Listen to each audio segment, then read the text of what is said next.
À 82 ans, le prêtre Pio Safas ne ménage pas ses efforts pour réhabiliter son église, dont il est le gardien depuis plus de 50 ans.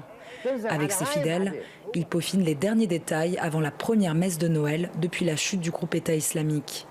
Miraculé de la bataille de Mossoul, l'église Saint-Thomas est le seul édifice chrétien encore debout dans la vieille ville.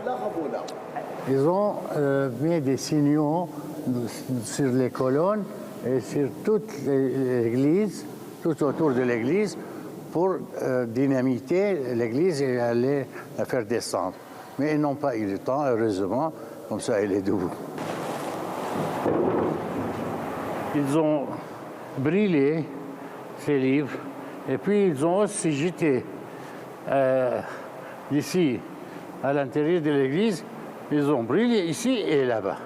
Ici, on voit les traces des livres qui étaient amassés. Sur leur passage, les djihadistes ont détruit les croix, les statues et ont brûlé les icônes des saints, des trésors parfois vieux de plusieurs siècles.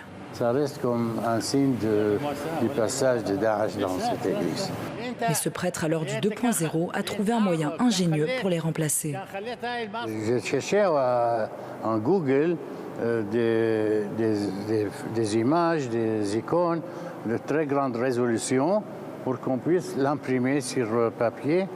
Pendant 3 ans, l'église a été un lieu stratégique pour le groupe État islamique. Le voisinage musulman a été témoin des exactions commises par les djihadistes à Saint-Thomas. Il me dit, moi je connais l'église, j'ai été prisonnier ici, et je crois dans cette chambre. Pourquoi? Parce que j'ai fumé une cigarette dans la rue. C'est comme ça que je sais qu'ils ont utilisé comme prison aussi. C'est l'inscription de Daesh, c'est l'emblème Allah, Muhammad Rasulullah. Et le gardien de l'église, Anwar Ramzi, un voisin musulman du quartier, a observé les djihadistes pendant leur occupation de l'église Mar Thoma. Pendant Daesh, ils emmenaient des enfants pour les endoctriner dans l'église. Ils les préparaient au combat. Les hommes de l'État islamique pillaient aussi le mobilier des maisons chrétiennes et le stockaient dans la cour de l'église. Ils vendaient tous les meubles dans le parking de l'église. Venue prêter main forte pour les préparatifs de la messe de Noël, sœur Fadia espère qu'un jour, les chrétiens reviendront s'installer dans la vieille ville. Toute cette rénovation, c'est pour que l'église reste témoin de la présence des chrétiens à Mossoul.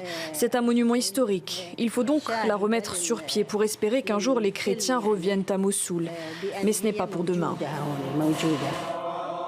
Le jour de la messe, une 60aine de fidèles sont venus célébrer Noël à l'église Mar Thoma.